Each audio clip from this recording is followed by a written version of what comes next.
سادتي سيداتي، أسعد الله مساءكم أينما كنتم بكل خير. نشرة الأخبار نقدمها من تلفزيون دولة إرتريا، نستهلها بالعناوين.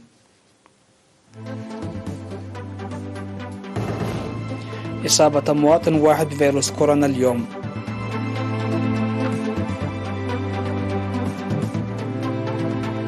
دورة تدريبية لمعلمي لغة الأم في إقليم القشبركة.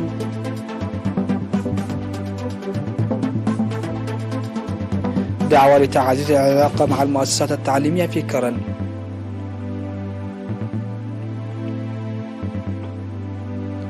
حبوة ناسفة تقتل عشرات المدنيين في بوركينا فاسو.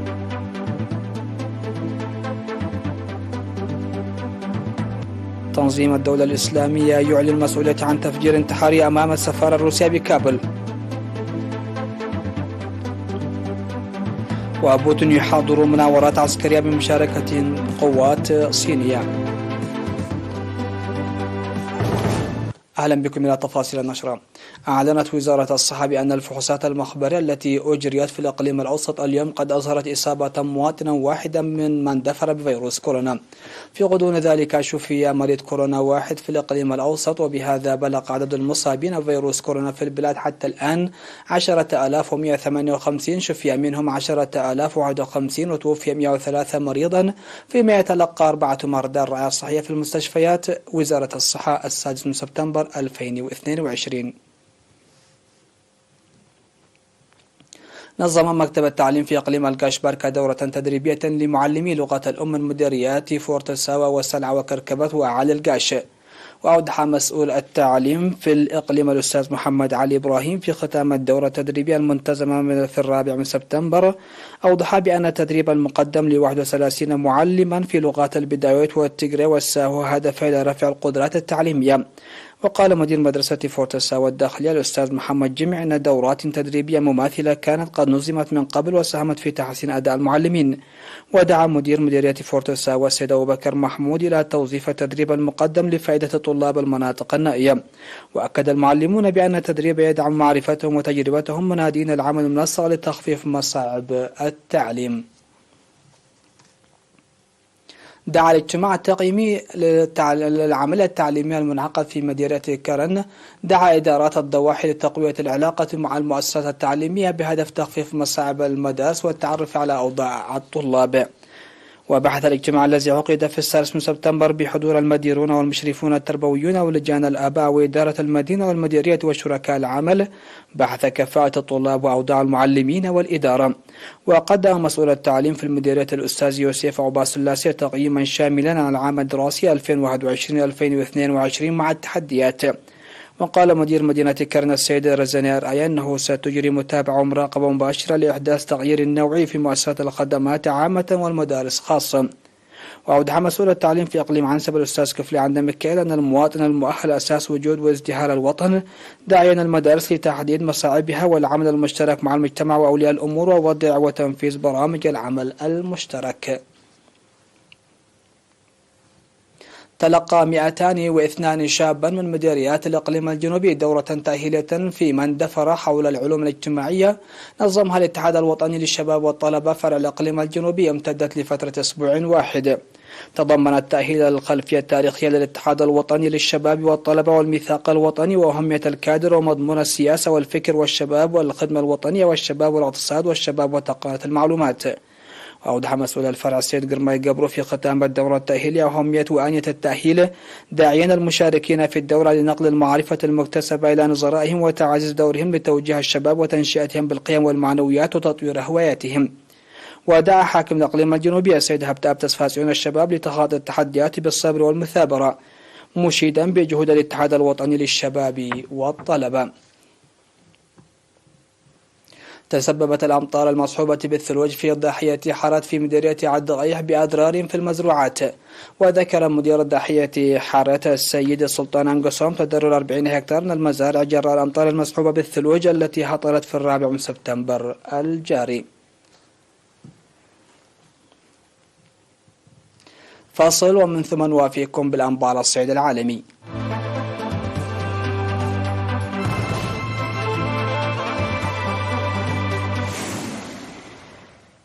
أهلا بكم. على الصعيد العالمي قتل 35 مدنيا على الأقل وأصيب 37 آخرا شمال بوركينا فاسو في انفجار عبوة ناسفة منزلية الصنع لدى مرور قافلة تموين حسب ما أعلنت السلطات.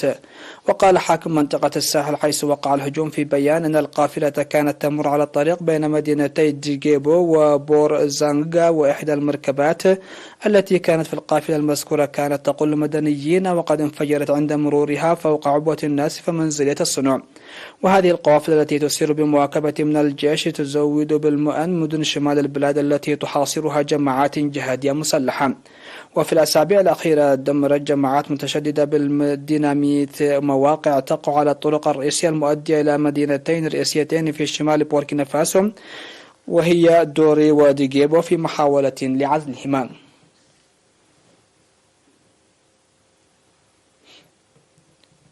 شن تنظيم الدولة الإسلامية في بيان التفجير الانتحاري قرب السفارة الروسية في كابول والذي أودى بحياة موظفين من البعثة الروسية و4 أفغان. وقال التنظيم أن أحد مقاتليه انطلق إلى مقر السفارة الروسية في كابول وفجر سترته الناسفة وسط تجمع يضم موظفا روسيا. والهجوم هو الأول على بعثة دبلوماسية في أفغانستان منذ عودة حركة طالبان إلى السلطة في أغسطس 2021.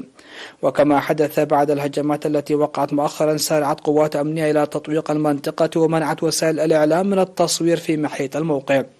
وقال وزير الخارجية الروسي سيرجي لافروف من موسكو أن تدابير فورية اتخذت لتعزيز الأمن حول السفارة الواقعة على أحد الطرق الرئيسية في كابل المؤدي إلى مبنى البرلمان القديم.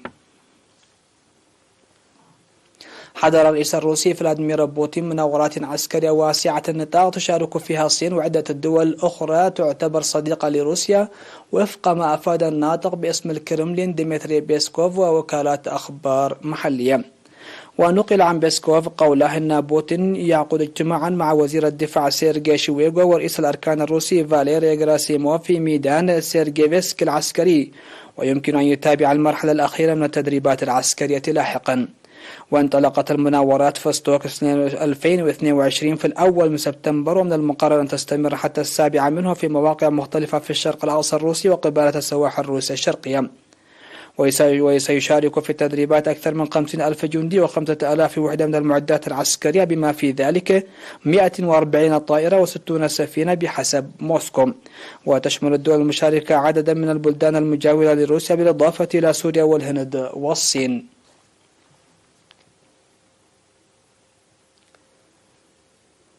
اختار حزب المحافظين البريطاني وزيرة الخارجية ليز تراس زعيمة للحزب وبالتالي رئيسة للوزراء خلفا لبوريس جونسون بعد انتهاء اقتراع استمر نحو شهرين في وقت تعهدت فيه تراس بتقديم برنامج لخفض الضرائب والتعامل مع أزمة الطاقة. وتقدمت تراس بالشكر لمنافسها وزير الخزانة السابق ريشي سوناك على الحملة الصعبة التي قادها، كما شكرت بوريس جونسون لإتمام خروج بريطانيا من الاتحاد الأوروبي وتوزيع لقاحات كورونا. وتعهدت تراس بالإيفاء بتعهداتها قائلة أن الحزب في حاجة لإظهار أنه يمكن أن يحقق نتائج خلال العامين المقبلين. بدوره قال رئيس الوزراء البريطاني المنتهي ولايته بوريس جونسون على تويتر إن خليفته ليز تراس لديها الخطة الصحيحة لمعالجة ارتفاع تكاليف المعيشة وتوحيد حزب المحافظين الحاكم. ختام النشر هذا تذكير بأبرز العناوين.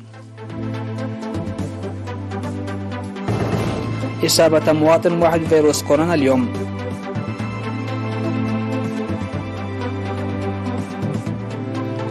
دورة تدريبية لمعلمي لغة الأم في إقليم الكاشبركة.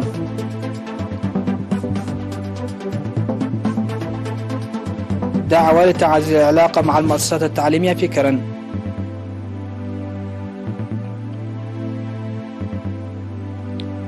عبوة ناسفة تقتل عشرات المدنيين في بوركينا فاسو. تنظيم الدولة يعلن مسؤوليته عن تفجير انتحاري أمام السفارة الروسية بكابل. وبوتين يحضر مناورات عسكرية بمشاركة قوات صينية. انتهت النشرة، إلى اللقاء.